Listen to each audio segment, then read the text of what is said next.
Yo ahora supongo que estoy viendo lo mismo que ustedes, al igual que el doctor Covarrubias que presentó recién.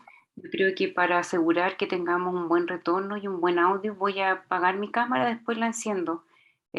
Como les digo, he tenido un poco intermitente mi internet hoy día, así que por eso, déjenme ver cómo hago eso, sí. Eh, silenciar. Ah, no sé cómo sé. No sé si usted me puede apagar la cámara.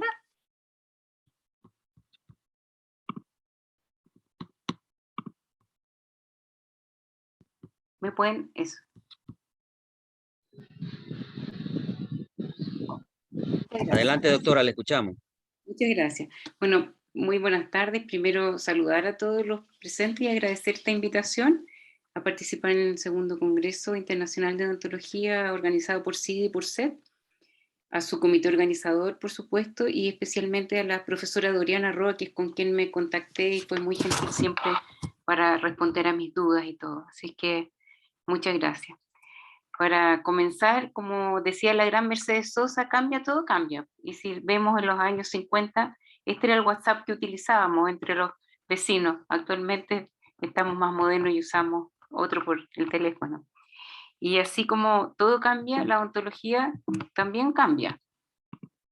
Estas son fotos reales de nuestra facultad de odontología en la Universidad de Chile, así eran hasta hace unos años atrás, y ahora tenemos estas clínicas mucho más modernas.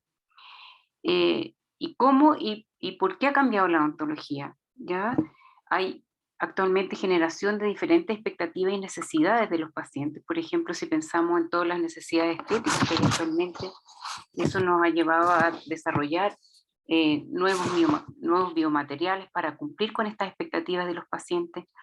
Hay avances tecnológicos importantes, como es todo el uso en la era digital, de la odontología digital. Hay mayor conocimiento también científico y tecnológico, que también hace que esta odontología haya cambiado, y también han aparecido con estos cambios nuevas patologías. Recién el doctor Covarrubias hablaba de periimplantitis. Esa patología antes no existía porque los implantes no existían, ¿no es cierto? Pero también hemos visto en el pasar del tiempo que han aparecido nuevas patologías dentales. Y hace unos años atrás empecé a notar yo que en mis pacientes habían estos dientes con unas manchas delimitadas, manchas de diferente color, pero lo que me llamaba la atención era que eran en dientes específicos. Lo mismo pacientes como este, en que había daño importante en estos primeros molares y que no se condecían con la salud general de los dientes del resto de la boca. Y yo me preguntaba por qué pasaba esto y no en otros dientes, si estaban en la misma boca, en las mismas condiciones, qué era lo que estaba pasando en estos pacientes que se daban estas alteraciones tan importantes. Y así fue como empecé preguntándose y empezar a buscar, el que busca encuentra, ¿ya? Y llegué a enterarme que esto se llamaba hipoplasia, hipomineralización excesivo molar, que era una alteración de descripción reciente y que había investigación incipiente en ese momento. Y yo empecé a buscar hacia atrás en mis fichas clínicas y me di cuenta que yo esto lo había visto hacía tiempo. Pero yo tenía un diagnóstico como hipoplasia y resulta que es una hipomineralización, es diferente. Y en la época de la década de los 80 se empezó a hablar tímidamente de esto y recién en el año 2003 la Academia Europea de Odontopediatría lo definió como una patología especial y le dio la importancia que realmente tiene. ¿Ya? Estos son los dientes conocidos popularmente como dientes de tiza o rachitic teeth. Hipomineralización molar es una anomalía del desarrollo dentario que es multifactorial con una probable base genética. Es un defecto cualitativo del esmalte, o sea, el esmalte se forma en la cantidad adecuada, pero la calidad de él está disminuida. ¿Cuándo se produce esta alteración en la calidad de este esmalte? Durante la etapa de calcificación o maduración de él, que es más o menos alrededor del tercer trimestre del embarazo y hasta los primeros 2 años de vida. Estamos hablando que esto se produce específicamente en primeros molares definitivos en segundos molares primarios y puede o no involucrar a los dientes anteriores. Y tiene entonces factores asociados ambientales y condiciones sistémicas con una base genética. La etiología, como les decía, tendría una base genética. Para apoyar esto hay un grupo de la Universidad de Sao Paulo que estudia mucho y ha publicado respecto y tienen identificado algunos genes que estarían participando en ello. Son muy conocidos los trabajos de Jeremías y colaboradores, pero esta parte genética tendría desencadenantes que hacen que este gen se exprese, y estos desencadenantes ambientales o locales pueden ser prenatales, como vemos aquí, hay reportes de infecciones urinarias de la madre, de diabetes gestacional, de hemorragia, de preeclampsia, de partos. Después en los perinatales encontramos partos prematuros o muy complejos, hipoxia del recién nacido, cesáreas, partos prolongados, distrés respiratorio, utilización de incubadora en los niños que son prematuros, que estarían también permitiendo que estos genes se expresaran. Y también tenemos factores postnatales y se describen enfermedades durante la infancia, como las que vemos ahí. Varicela, mucho se habla de cuadros respiratorios que hacen que el niño tenga fiebres altas, problemas renales, lactancias prolongadas también por la presencia de tóxicos de dioxina en la leche materna, y uso también, se han estudiado el uso de antibióticos. ¿Qué podría haber nuevo en esta etiología? Sabemos que ahora hay nuevos estudios bioquímicos recientes donde participa un gran investigador chileno, que es el doctor Vidal Pérez, que es de la Universidad de Talca, y que antes conocíamos y se hablaba de que la alteración era a nivel de los ameloblastos, ¿ya? Que estas fiebres altas lo que hacían, o estas enfermedades, o todos estos factores ambientales, lo que hacían era que alteraban y producían un daño en los ameloblastos, y que estos ameloblastos entonces producían una matriz alterada del esmalte por estar a sí mismo alterado. Sin embargo, ellos proponen ahora una cosa diferente con los estudios recientes que han publicado el año recién pasado. Ya hablan de un mecanismo patológico que sería un envenenamiento por mineralización, ¿ya? Y que la alteración sería a nivel dentro de la, no en la célula, sino que sería extracelular, que habría una exposición localizada del esmalte inmaduro a albúmina sérica que se une a los cristales minerales del esmalte y bloquea el crecimiento. Y al bloquear este crecimiento resultan estas opacidades calcáreas con bordes definidos de colores diferentes, y que este nuevo mecanismo patológico propuesto, al estar centrado en el fluido extracelular, en lugar que los ameloblastos, que sostiene la dogma anterior, sería una nueva localización que invoca entonces un tipo de conexión con las enfermedades infantiles. Esta alteración de los fluidos extracelulares estaría directamente relacionada con enfermedades durante la primera infancia. Lo bueno de esta nueva proposición es que la dirección y el énfasis en la prevención podría ser mejor dirigido, ¿ya?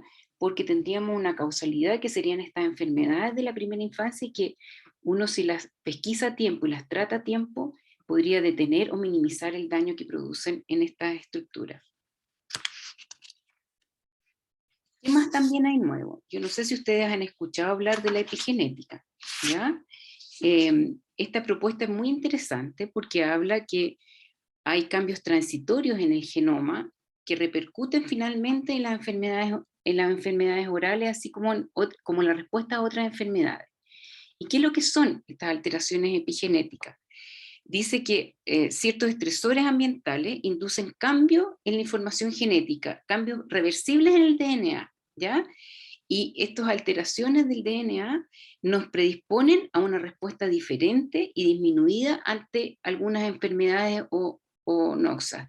Y estas alteraciones podrían ser producto de exposiciones a toxinas, a químicos, al cigarrillo, a aire y agua contaminada, a emisiones de combustibles fósiles, entre otras, que estarían, como les digo, alterando en forma eh, en forma reversible y transitoria este DNA. Y eso se da, como podemos ver en este cuadro, esto está publicado y es conocido hace un par de años ya, que todos estos estresores ambientales, por un mecanismo de alteración del DNA, tendrían alteraciones después y menor respuesta del paciente a las enfermedades periodontales y a las estructuras del periodonto, como también a las estructuras del diente, y estarían afectando el esmalte, la dentina y la pulpa. Por ende, estarían afectando también la respuesta que uno tiene como hospedero a las distintas enfermedades bucales y dentales. Y esto podría también alterar entonces la estructura de este esmalte. Por lo tanto, ¿qué hay de nuevo? Que podríamos tener estos factores epigenéticos y esta otra teoría ahora que es diferente, que la alteración no es en el ameloblasto, sino que es extracelular. Es interesante de tener presente y de tener líneas de investigación en eso. ¿Cuál es la prevalencia de esta hipomineralización molar o hipomineralización incisivo-molar? Es bastante variable. A nivel mundial se habla en zonas de 2,5 y hasta 40% o un poco más. Pero ¿qué es lo que pasa? Que probablemente esta prevalencia tan variable está dada porque los diseños de los estudios también son muy variables. Y la forma en cómo se diagnostica también es muy variable. Por lo tanto, ahora se preconiza, ojalá, utilizar toda la clasificación dada por la Sociedad Europea de Odontopediatría para hacer que estos diagnósticos sean más transversales y sean comparables entre un país y una región y otra. Yo les puedo contar que en Chile hay un par de publicaciones muy limitadas, que es un trabajo que en la ciudad de Talca, que es al sur un poco como en la zona central de Chile, hacia el sur, sí, de la región metropolitana, que es donde está la capital y donde nosotros vivimos, que reportó un 14,1% en una muestra de alrededor de unos 300 pacientes. Lo mismo en Temuco, más al sur, en la 9ª región de nuestro país, reportó un 16,8% en un grupo de pacientes que consultaban en la Facultad de Odontología de la Universidad de la Frontera, y ellos hicieron este levantamiento, como les digo, bastante limitado, y el estudio de prevalencia más importante que me tocó llevar como investigador responsable, un estudio que realizamos el año 2015-2016 hasta el 2017, que fue un levantamiento, examen de 1.400 niños en la región metropolitana, en Santiago, donde fue una muestra aleatoria de estos niños de entre 6 a 12 años, divididos por estratos socioeconómicos, donde nuestra prevalencia a nivel general en esta región fue de 12,8%, similar a otras publicadas del espacio latinoamericano, y que pensamos que es un trabajo que es muy bonito, que nos costó años, como ven ustedes, poder realizarlo, pero que nosotros pensamos que es la prevalencia que se puede a lo mejor pensar a nivel del país, porque Santiago y la región metropolitana es la que tiene mayor cantidad de habitantes. ¿Qué es lo que pasa a nivel mundial?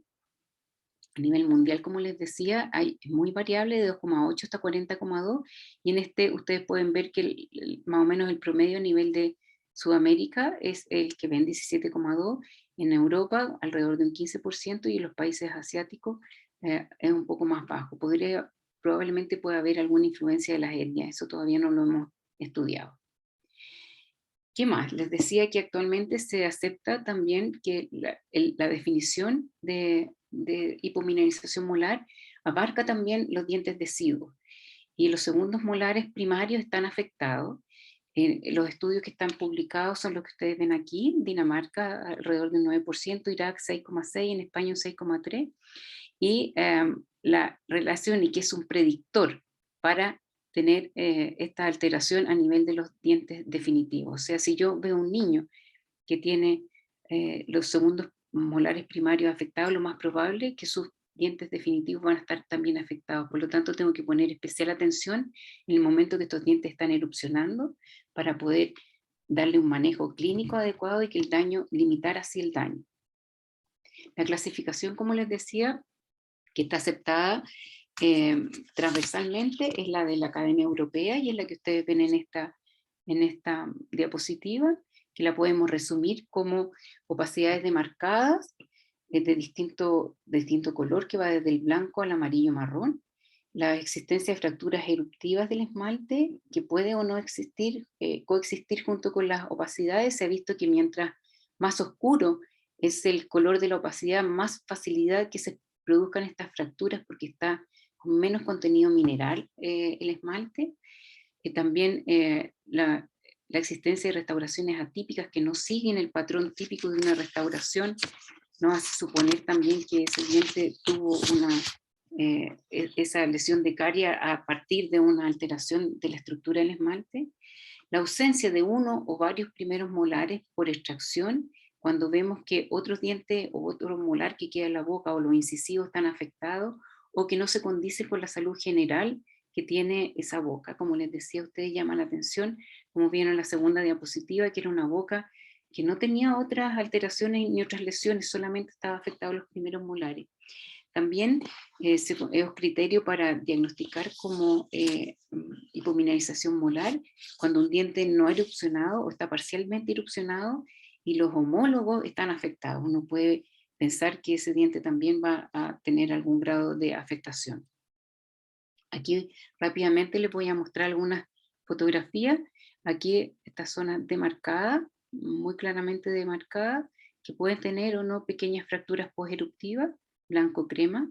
Este es el amarillo marrón, sin fracturas posteruptivas. Ustedes ven que las fracturas posteruptivas se producen en las zonas donde hay choque masticatorio y contacto masticatorio. Entonces muy probablemente que en esta zona se van a mantener, esta estructura se va a mantener más, más sana, no va a estar tan alterada. En caso de estas zonas donde ya tenemos el choque y la fuerza masticatoria, se producen empiezan estas pequeñas fracturas o microfracturas que dejan expuesto después la dentina y se producen caries, lesiones de caries de avance bastante rápido. ¿Ya? Código 3, estas restauraciones atípicas en buenas condiciones, no hay ninguna carie que se produzca ahí, no es una alteración tampoco por un traumatismo dentoalveolar. Y si vemos, este otro diente no está muy limpio, pero se puede ver en esa zona que hay una mancha definida de blanca, y hay que ir a buscar también en los molares porque lo más probable es que también estén afectados. De hecho, para poder hacer un diagnóstico que el paciente tiene hipomineralización molar, necesariamente tiene que estar afectado uno de los molares. Si solamente están afectados los dientes anteriores, debemos pensar que el origen, la etiología de esa alteración puede ser por ejemplo, un traumatismo en los dientes primarios, puede ser también en los casos de los premolares un proceso infeccioso del molar primario, ¿ya? Y también podemos tener estas restauraciones defectuosas, ¿ya? Y que no siguen el patrón. Ningún diente tiene una lesión de caries de esta magnitud, de estas características en un niño que tiene una dentición mixta. Tiene que haber pasado, tiene que haber una alteración en su diente para que eso se produzca. El código 4 es perdido por hipomineralización molar. Si vemos aquí, tenemos un premolar y acá está erupcionando el segundo premolar y este niño ya perdió ese diente. Si vamos a buscar el resto de su boca probablemente va a estar sana. O puede que los segundos molares primarios estén afectados y nos den una luz que efectivamente los dientes que perdió fueron por hipomineralización molar. Igual acá, en este caso, tenemos ausencia del primer molar y que debe haber sido muy prematuro porque ya la migración del segundo nos indica que ese diente fue perdido hace tiempo ya. ¿Ya? ¿Qué más y cómo podemos calibrarnos? Porque yo les decía que es importante calibrarse para poder hacer diagnósticos que sean comparables con otros estudios. Este grupo del profesor Manton y el profesor Mariño, que trabajan en la Universidad de Melbourne, en Australia, nos puso a disposición hace un tiempo un paper en que uno se puede utilizar para calibrarse. Entonces, es con fotografía y un esquema, como vemos acá, uno va haciendo el diagnóstico y se va calibrando, y es de de fácil y clara utilización, y yo les sugiero que si quieren hacer estudios pueden empezar por esta calibración con fotografía y después corroborar la calibración con pacientes en la clínica. ¿Ya? También hay una nueva clasificación propuesta por Soraya Leal, que es muy conocida también, que trabaja en Brasil, que la clasificación ella la da en base a la severidad, más que a las características solamente de la clínica. También es una interesante posibilidad, y yo les sugiero que pueden ver esta publicación, que no es tan reciente, es del 2019, pero es muy, muy interesante. En cuanto a la clasificación de severidad, seguimos usando todavía además un Muhu, Wright, que fue el 2006, después Wright publicó otra más reciente, en que habla de leve, moderado, severa. Y esta es leve, moderado, severa según las características clínicas. Si las opacidades son bien delimitadas, en zona sin presión masticatoria, zona aislada, el esmalte está íntegro, no hay relato de hipersensibilidad en esos dientes y no hay lesiones de caries asociadas, y si está involucrado el incisivo siempre es leve, hablamos de una clasificación leve. Moderada, vamos avanzando en clínica ya, restauraciones atípicas, presencia de restauraciones atípicas, de fracturas poderuptivas del esmalte, opacidades un poco más oscuras y con relato de sensibilidad dentaria, y el paciente cuando hay dientes anteriores o incluso en los molares hay una preocupación estética de ello. Ellos se dan cuenta que esos molares o que esos dientes tienen un color diferente y consultan por ello. En el caso de la severa, hay fractura del esmalte cuando el diente erupciona y llega a este contacto y a este choque masticatorio, como les decía yo al principio. Hay historia de sensibilidad, estos dientes de hecho son más sensibles incluso ante acciones tan cotidianas como cepillarse los dientes o como un cambio pequeño en la temperatura de los alimentos. Los pacientes acusan sensibilidad, y es porque a nivel estructural la pulpa en esa zona, bajo las zonas tensionadas, tiene una gran vascularización y una rica inervación, lo que hace que estos dientes sean muchísimo más sensibles, y como vemos más adelante, hay problemas con el efecto de las anestesias, por lo tanto uno indica anestésicos especiales en estos pacientes. Hay destrucción coronaria de rápido avance con compromiso pulpar, como les decía, defectos en las restauraciones uno las hace, son atípicas, son diferentes, y además se siguen fracturando los bordes a nivel de la restauración, entonces se producen infiltración y lesiones en esa zona, nuevas lesiones de caries. Y hay una importante preocupación en la estética cuando afecta a los dientes anteriores, como vemos en la fotografía que está arriba. En cuanto a la severidad, lo que hay reportado a nivel general es que los mayores de los casos, alrededor de un 70%, son casos leves, ¿ya? Seguido de casos severos que llegan alrededor de un 20%, y los moderados son los menos. Actualmente se está hablando y se preconiza de usar solamente severidad como leve y severa. Y eso dependiendo no del color ni ser tan específico, sino se habla de severo cuando hay fracturas posteruptivas, y leve sería todo el resto de los casos. Pero como les digo, la literatura reporta que eso es lo que se ve en las poblaciones. En cuanto a patrón de distribución, se usa una propuesta por Jalevik en 2001, fíjense que es previo a los diagnósticos dados por la Sociedad Europea de Odontopediatría, porque él empezó a ver estos casos y empezó a describir que si era el patrón 1, solamente estaban afectados los molares. Habló de un patrón 2, cuando la afectación era de los molares, y de los incisivos superiores o inferiores, no de ambos. Y el patrón 3, que sería el más complejo, sería que hay afectación como siempre les decía yo, de los primeros molares, de los incisivos inferiores y de los superiores. En nuestro trabajo, en nuestra investigación, el patrón 1 fue el más frecuente, el patrón seguido por el patrón 2, por el patrón 3, que es el de mayor severidad, y estos patrones también se corresponden con la severidad, y el patrón 2 sería el menos frecuente. ¿Ya? ¿Con quién tenemos que hacer diagnóstico diferencial? Bueno, primero tenemos que hacer diagnóstico diferencial con la fluorosis, que sabemos que tiene un patrón más simétrico, son estas nubecitas, la apariencia es moteada, no tiene tan claro los límites como sucede en el caso de la hipomineralización, y esta obedece a un exceso de flúor, y es una hipomineralización también por exceso de flúor, y las tinciones son blancas, no son amarillas ni café como vemos en estos otros, y es generalizada en un patrón más simétrico en todos los dientes. En el caso de la hipomineralización molar, el patrón es asimétrico, en una misma boca puede haber molares muy afectados y otro completamente sanos. Si recuerdan la segunda fotografía sucedía eso, había 3 molares que estaban completamente destruidos y un cuarto molar que no estaba afectado casi. ¿Qué otra patología tenemos que hacer diagnóstico diferencial? La melogénesis imperfecta, que ustedes como saben es de base genética, afecta a ambas denticiones, afecta casi a todos los dientes y este es un patrón hereditario, ¿ya? Con todos sus distintos tipos de melogénesis imperfecta que sabemos que hay varios, ¿ya? ¿Con qué tenemos también que diferenciarlos? Con las hipoplasias, porque la hipoplasia es una alteración cuantitativa. El esmalte se forma menos esmalte, y eso es típico en el caso de traumatismo dentoalveolar en los dientes anteriores, que se producen estas rugosidades o estas mosquitas, esta hipoplasia, o como les mencioné yo antes, en los premolares, cuando hay procesos infecciosos en los molares primarios, también podemos encontrar, como se ve en la fotografía acá, en esa zona que tiene una hipoplasia, no es una hipomineralización, ¿ya? Es una alteración, como les decía, cuantitativa y no cualitativa del esmalte, ¿ya?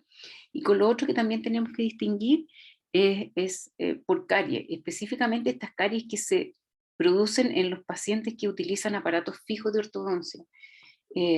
Porque la mancha es similar, puede ir dependiendo del grado de actividad que tenga esa lesión, puede ir de blanco, amarillo a marrón, y también es bien delimitada, pero aquí en esta foto ustedes pueden ver, o sea, ustedes saben perfectamente dónde estaban cementados los brackets.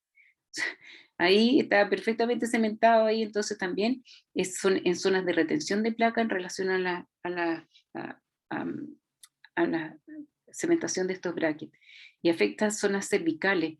En la hipomineralización las zonas cervicales no están afectadas. Puede darse en ambas denticiones, aunque poner aparatos fijos en niños no se da, pero sí puede haber caries por otros motivos, ¿ya? Y como les decía, el color puede ser diverso dependiendo del diagnóstico y de la actividad de esa lesión. ¿Cuáles son las implicancias clínicas? Si vemos que este defecto del esmalte tiene una mayor porosidad, tiene una menor dureza, las primas están desorganizadas, se nos producen todas estas alteraciones. Tenemos fracturas del esmalte, los márgenes son agudos e irregulares, se expone la dentina, hay mayor acúmulo de placa bacteriana, por lo tanto hay desarrollo de lesiones, y está reportado en la literatura ampliamente la relación que tiene del aumento de la prevalencia de lesiones de carie en aquellos pacientes que presentan hipomineralización molar, ¿ya? Como les decía, hay una hipersensibilidad por las características de la pulpa propias de estos dientes, entonces hay una dificultad importante en el manejo, sienten molestia, incluso me ha pasado a mí en pacientes que con el hecho de higienizar para poner un sellante en estos dientes, los pacientes han tenido que trabajar con anestesia porque les duele, ¿ya? Y también por esta mayor terminación nerviosa a nivel de estos dientes, hay una efectividad disminuida de la anestesia, y usamos anestesia más concentrada, anestesia como la articaína al 4%, que sí nos da una buena efectividad, o si no, lo otro que podemos hacer es dar premedicación con antiinflamatorios al paciente previo a la atención, cosa que la anestesia tenga una mejor efectividad. Pensemos que son niños, o sea, si un niño, nosotros trabajamos con anestesia pensando, porque si yo chequeo todos los puntos anestésicos, por ejemplo, en una troncular, una anestesia mandibular troncular, el paciente sí tiene anestesia en el labio, en la lengua, en otras zonas, pero el diente afectado no tiene, o tiene una baja calidad de anestesia. Entonces, tengo que creerle al paciente, tengo que pensar que efectivamente le está doliendo. Y si a un niño yo lo atiendo con dolor, el recuerdo de ese niño va a ser para toda la vida, y el trauma que yo voy a poder producir en él ante las futuras atenciones también va a ser enorme. Así que hay que creer que efectivamente tienen más sensibilidad, que si tengo que poner anestesia para hacer sellantes, tengo que ponerla. Y por supuesto, cuando tengo que tratar las lesiones de caries, también tengo que tenerlo presente. ¿Qué pasa también con estos dientes? Un mal sustrato para la adhesión. Por lo tanto, hay fracaso y repetición de tratamiento, hay pérdida de restauraciones, hay aumento de la consulta. Como les digo, es un cuadro bastante complejo. Y ya tenemos reportado esta mayor prevalencia y el avance también es más rápido de las lesiones de carie en estos dientes. ¿Cuál es el manejo clínico que tenemos para ello y que les podemos nosotros compartir? No es una, es lo que ha ido saliendo y lo que ha ido reportando la literatura y lo que nos ha dicho nuestra propia experiencia. La identificación del riesgo en forma precoz, como les decía, si es un paciente que tiene sus dientes primarios, los segundos molares primarios afectados, lo más probable, y tengo que estar encima de este paciente para hacer un diagnóstico en caso que los definitivos vengan afectados. Lo mismo, si yo identifico un paciente que su historia clínica me habla de problemas importantes de salud, también tengo que estar presente ahí. Y como les digo, durante la erupción tengo todo esto que puedo realizar, odontología preventiva, odontología restauradora, em, eh, y también se puede trabajar con ortodoncia en los casos, exodoncia y ortodoncia en los casos que son más complejos. ¿Cuándo indicar la exodoncia? Es muy importante tener claro que la exodoncia en los molares inferiores es cuando la corona del segundo molar está formada completamente y ya hay calcificación en la zona de las furcas. Y los de los superiores, un poco más tardío, es cuando la corona del segundo molar se ubica a nivel cervical del primer molar. Como les digo, pero estas indicaciones tienen que ir siempre, siempre de la mano del ortodoncista. Existe esta página de consulta que es de la Universidad de Melbourne, que yo también se la indico, que es muy buena, que tiene indicaciones tanto para los niños como para las familias, por lo tanto súper, y para los investigadores y para todos, así que yo lo invito a visitarla. Que también nos puede ayudar nosotros en la facultad con un apoyo de un proyecto con dinero del Estado, del Estado, pudimos desarrollar una aplicación en la que da luces y nos da indicaciones cómo podemos tratar y diagnosticar. Les voy a poner, a ver si corre un pequeño video. Está, como les digo, a disposición en forma gratuita. Actualmente está para Android. Estamos viendo qué pasó porque para los iPhone está en este momento, está descontinuado. Estamos hablando con la empresa para ver que lo vuelvan a reponer. Pero como les digo, es un apoyo al diagnóstico que sirve para todos los profesionales de la salud, no solamente para los dentistas, también para dar a conocer esta patología en profesionales de la salud como son los médicos y las enfermeras que están muchas veces en contacto antes con los niños que nosotros incluso. Entonces, como les digo, los invito también si pueden, si quieren utilizarla porque es un orgullo para nosotros y yo creo que es un aporte, ¿ya? En resumen, estos dientes de hipomineralización de los molares es una anomalía cualitativa del esmalte, la estructura del esmalte, como consecuencia de factores genéticos, epigenéticos, ambientales y condiciones sistémicas. La prevalencia es cercana al 15% y afecta a los segundos molares primarios y a los primeros molares definitivos, con o sin participación de esta alteración de los incisivos. Se ha visto también ahora en algunos premolares y en los caninos, pero en menos su frecuencia. Estas son opacidades demarcadas, de color variable. La existencia en los molares primarios es un predictor que puede existir en los definitivos. Se predispone el desarrollo de lesiones de caries, problemas estéticos, dolor y miedo a la atención. Podemos tener lesiones intactas y fracturadas y el tratamiento es complejo y multidisciplinario. Y como todo sigue cambiando, vamos a ver ahora estos casos.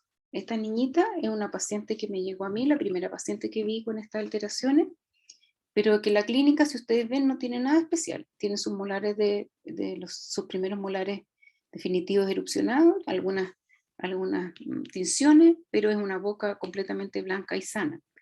Pero pedimos una radiografía y miren con lo que nos encontramos. Si ustedes ven los primeros molares, tienen una alteración muy importante en la formación radicular. Miren. ¿Ya? Esta fue la primera paciente que yo vi con esta alteración. Otro paciente más, que ustedes ven, miren ahí están los antecedentes de salud, pero miren la afectación que tienen de los molares. Otro caso más. Otro caso, este paciente, miren, ¿ya? Este paciente debutó con un absceso a nivel de uno de los molares. Entonces, igual como me pasó con los pacientes con hipomineralización molar, que empecé a buscar y a buscar y empecé a preguntar a todo el mundo. Empecé a preguntar si alguien más lo había visto. Empecé a preguntar a los radiólogos, a los otros dentistas que trabajaban conmigo en la clínica alemana, a los dentistas en la facultad. Y nadie sabía, nadie tenía idea. Esto era el año más o menos el 2015. Y yo, como soy molestosa y pregunto y pregunto, mandé la radiografía por WhatsApp al profesor Jeremías en Brasil, en la UNESP, que él hace investigación de punta. Y le digo, mira, esto es como la hipomineralización de los molares, pero ahora la alteración a nivel de las raíces. Y él en un minuto me contestó y me manda un paper que había sido recientemente publicado. Y yo era como ver a mi paciente, era como ver las radiografías de mi paciente y decía, no lo puedo creer. Había sido publicado recientemente por Lee colaboradores, eh, y hablaban de esta nueva alteración. Entonces empecé a encargar a todo el mundo, a todos los odontopediatras que conocía, a los ortodoncistas, a los radiólogos, empezar a recabar casos, y le decía, por favor avísenme si ven esto, se llama malformación inciso radículo molar, es una cosa nueva que está recién apareciendo. De hecho en Brasil el profesor Jeremías no tenía ningún caso, y nosotros al día de hoy llevamos recabados alrededor de 18 casos y estamos trabajando en tesis con estudiantes, estamos tratando de conseguir financiamiento también para hacer estudios genéticos en ello, y es súper interesante porque clínicamente es muy difícil de detectar. Esta malformación entonces es una patología reciente, que la etiología es desconocida, la prevalencia es desconocida, se manifiesta como estas alteraciones radiculares en los primeros molares permanentes, defectos en el esmalte de los incisivos centrales permanentes, y también alteraciones en la raíz de los segundos molares primarios. Como les digo, afecta a estos dientes. En estas fotografías tomadas de esta publicación, ustedes ven esa alteración a nivel cervical, esa constricción que también se ve, también la hemos visto nosotros en algunos pacientes, pero no en todos los pacientes está esta alteración a nivel de los incisivos. Bueno, tampoco, como les digo, nosotros tenemos 18 casos que para ser tan raro es una casuística importante, ¿ya? Entonces estamos empezando a aprender de ello. Esto también son unas fotografías muy bonitas tomadas de los papers. La gente que ha publicado se concentra en un par de investigadores en Corea, y si uno ve y revisa los papers son los mismos, y son las mismas fotografías que van poniendo un caso en una revista, al medio año presentan 2 casos, en otra revista después presentan 6 casos, entonces es bastante poca la información que tenemos. Yo encuentro preciosa estas imágenes que están, como ven, miren, este es del 2018, esta de 6 casos, y esta es otra del mismo autor, que está otro paper, pero usando las mismas imágenes, ¿ya? Aquí vamos a mostrar lo que nosotros hemos podido hacer. A ver, les voy a mostrar como aquí, este es un molar de la primera niñita que nosotros, la primera que me llegó, que yo les dije que empecé a preguntar por eso. Miren esta imagen, porque después con la ortodoncista se hicieron las extracciones, se indicaron las extracciones de estos dientes. Este es el que estaba menos afectado. Si ustedes recuerdan la radiografía, los inferiores estaban súper afectados. Y estas imágenes maravillosas son hechas con micro-CT en la Facultad de Odontología de la Universidad de Chile, y gracias al apoyo del profesor Bernal, estamos trabajando. Claro que todo nuestro trabajo quedó como en suspenso entre los conflictos del 2019 en Chile y la pandemia que nos afectó a todos, pero si ustedes se fijan, la imagen es preciosa, y la constricción a nivel cervical y la alteración a nivel cervical y de las raíces es muy importante. Como les decía, y este es el diente que está menos afectado en esa paciente. Yo lo encuentro maravilloso, a lo mejor alguien me escucha y dice, esta señora loca, ¿cómo le va a gustar un diente? Pero no encuentro realmente que las imágenes son muy, muy bonitas. Esto es un corte histológico donde se ven las alteraciones. Miren cómo se ve aquí la dentina bien ordenadita, y se ve la capa de meloblasto, de odontoblasto, y en cambio acá, miren, todo está muy alterada, y estas zonas también son alteradas. La histología, este es del paciente número 3, es una matriz atípica del esmalte, una dentina típica que parece más cemento que dentina. ¿Ya? Entonces es muy interesante y es muy importante poder obtener fondos para seguir investigando en ello. El informe histológico que nos dieron de ese paciente es el que ustedes pueden ver ahí, que la dentina presenta una estructura que no es normal, que es normal en parte de la corona, pero se ve afectada cerca de la pulpa, y de la parte de la dentina radicular también está afectada.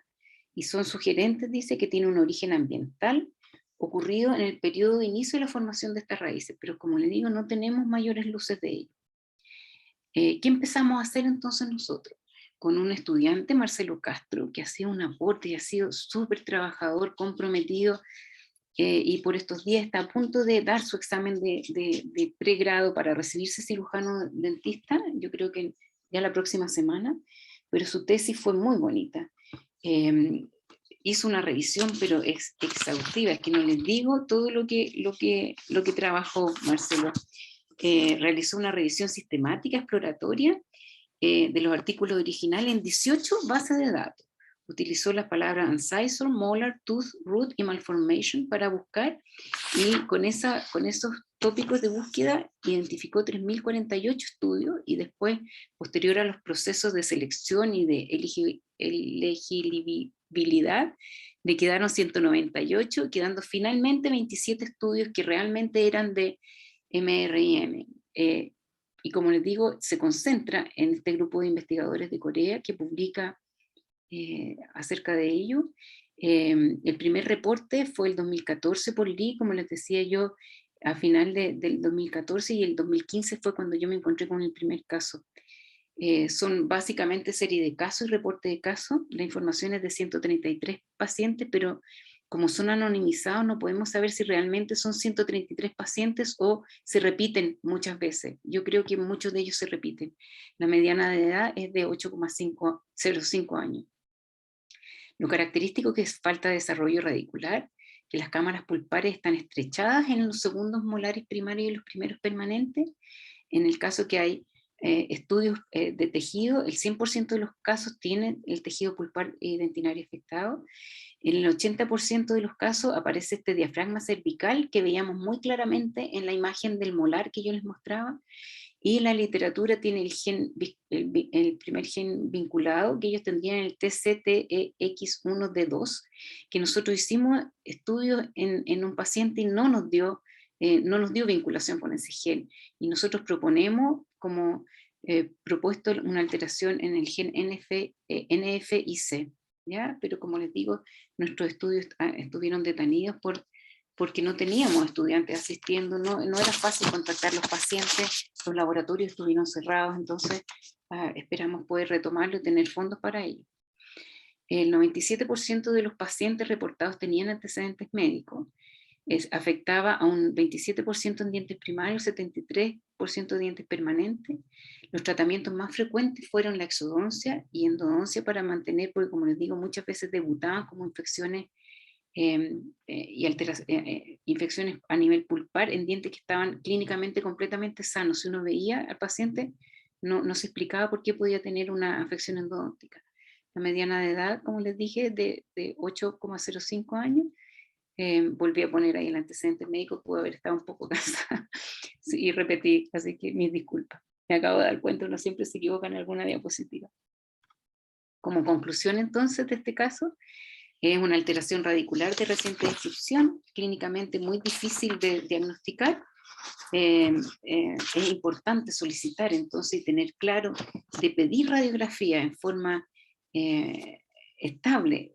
Nosotros no tenemos problema cuando vamos a un médico y nos pide un montón de, parte por un hemograma, por un montón de exámenes complementarios. Nosotros no debemos tener susto a pedir una radiografía panorámica en los niños entre los 7 y los 8 años, debiera ser de rigor, debiera ser establecido así, porque nos podemos encontrar con estas alteraciones que si lo pesquisamos tempranamente es mucho más fácil después de abordar y de tratar con buenos resultados.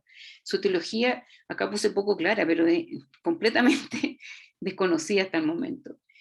puede producir necrosis pulpar. Al tener estas raíces tan acortadas se produce como una infiltración a nivel de la encía marginal y produce infecciones. Clínicamente puede debutar con un absceso, como nos ha pasado con algunos pacientes.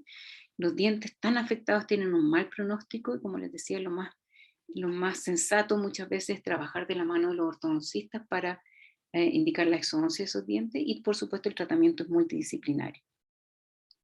Con esto termino mi presentación.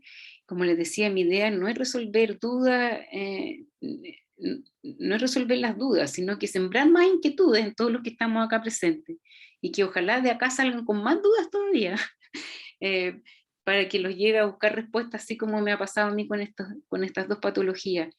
Yo no puedo darle todas las respuestas hoy, yo soy tan ignorante como el que más en estos casos estamos recién comenzando a, a- a, como les digo, a interiorizarnos en esta patología, pero hay que estar siempre alerta a la presencia de estas nuevas patologías. Les dejo también con una foto de nuestra facultad, donde adelante se ve la parte más anterior, se ve el edificio clínico, y la parte posterior el edificio de las aulas y administrativo. Si alguien quiere hacerme alguna consulta o tiene alguna duda o tiene casos para compartir, yo feliz de recibirlo. Eh, Les doy las gracias por esta hora de atención y espero no haberme pasado mucho tiempo. Muchas gracias.